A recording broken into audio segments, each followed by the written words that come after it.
Chato's Kitchen by Gary Soto, illustrated by Susan Guevara.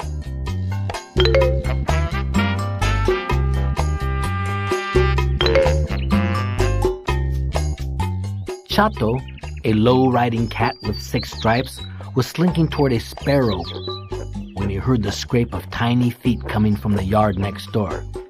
Left, right, left, right. Chato's ears perked up. His tail began to swing to the rhythm. He felt the twinge of mambo in his hips. The movement frightened the sparrow, who shot off into a tree. No problema, homeboy, Chato said to himself, and followed his nose to the fence. Through the narrow slats, his eyes grew big as he spied 5 mice the color of gray river rock. His whiskers vibrated with pleasure, and he leaped onto the fence for a closer view.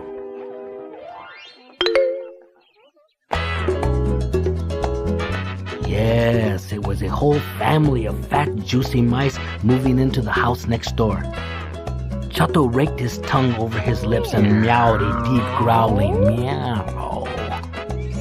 The mice froze with their belongings on their backs. They began to shiver like leaves in the wind. Chato was the tallest cat they had ever seen. Orale, neighbors, Chato purred. Don't be scared of me. I'm a cool, low-riding cat. The mice dropped their things and scattered. No, de veras, hombres, I'm okay, Chato reassured, but the yard was empty. Another meow rumbled in his stomach, just barely suppressed.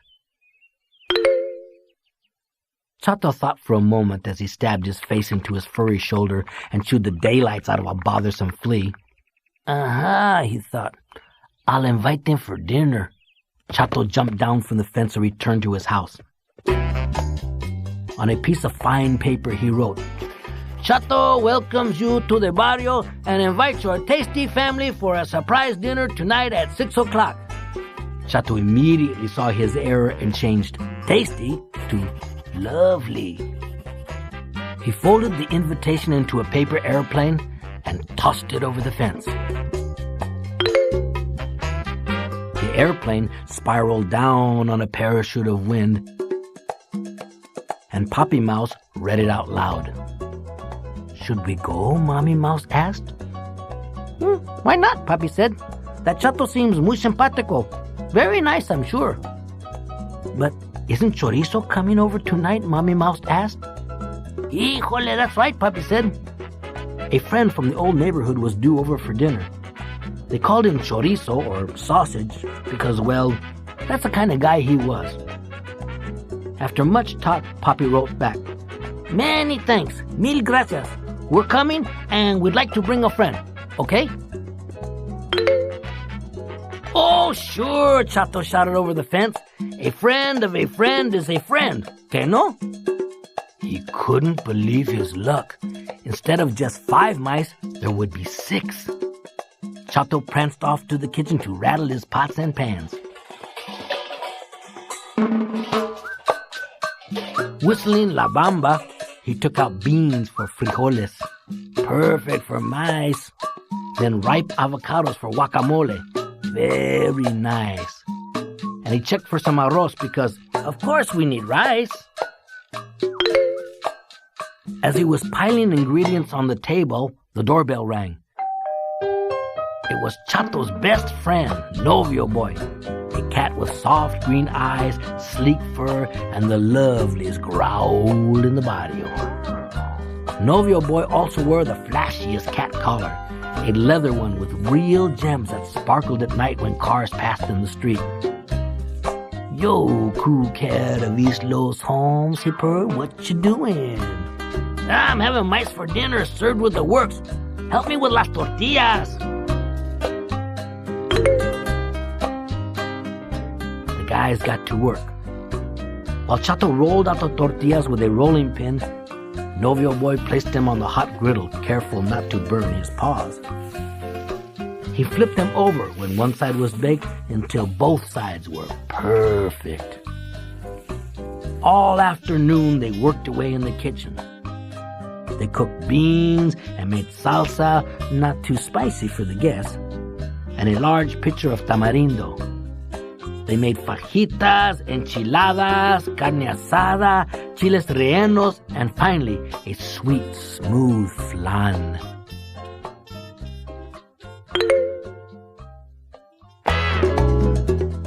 While the cats were busy in Chato's kitchen, the mice were settling into their new home. They had set up a bottle cap for a bathtub, a chip of glass for a mirror, and their matchbox beds all in a line. But they still remembered as the sun began to drop behind the trees that they should take a dish to Chato's house. What did they make? Quesadillas, of course, featuring their favorite ingredient, cheese. Soon chorizo arrived, and the mice danced in the shadow of their long, skinny, low-riding friend. They told him about the party at Chato's house. Okay, ratoncitos, little mice, it's time to go to the fiesta. So they climbed onto Chorizo's back, where they clung to his short fur. As if in a limousine, they cruised out of their jungly yard and around the picket fence to Chato's place. Chato and Novio Boy were in the living room grooming themselves for the party. After 5 hours of cooking, they were so hungry that each time a bird swooped past the window, their gray eyes grew narrow and their mouths watered.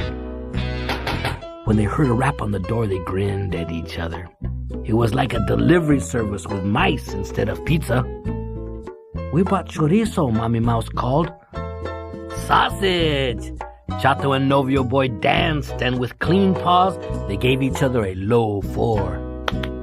We can have chorizo con mice, Novio Boy grinned.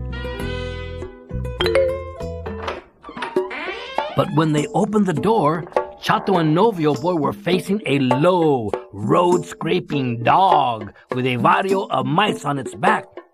"We're here!" shouted one of the little ones. The cool cats didn't say anything. They didn't hiss or swat the air. They ran and cowered under the dining table. Chorizo wagged into the house, his belly bumping over the threshold. He clicked on paw nails into the kitchen, his nose picking up the smells of simmering food. He shivered the mice from his back, and they dropped like gray fruit.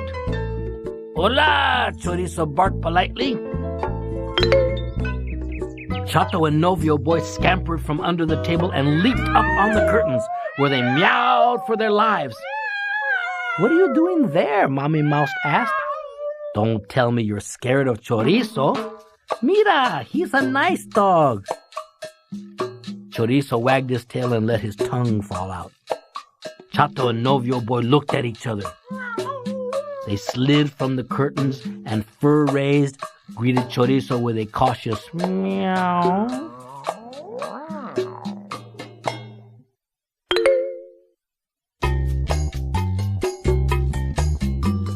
Slowly, everyone took their seats. "Salud," toasted Chorizo. "To your health." "Salud," Chato agreed forlornly. He was not going to eat any guests tonight, but still he figured it was a pretty good meal they'd rattled from their pots and pans. After all, it came from Chato's kitchen.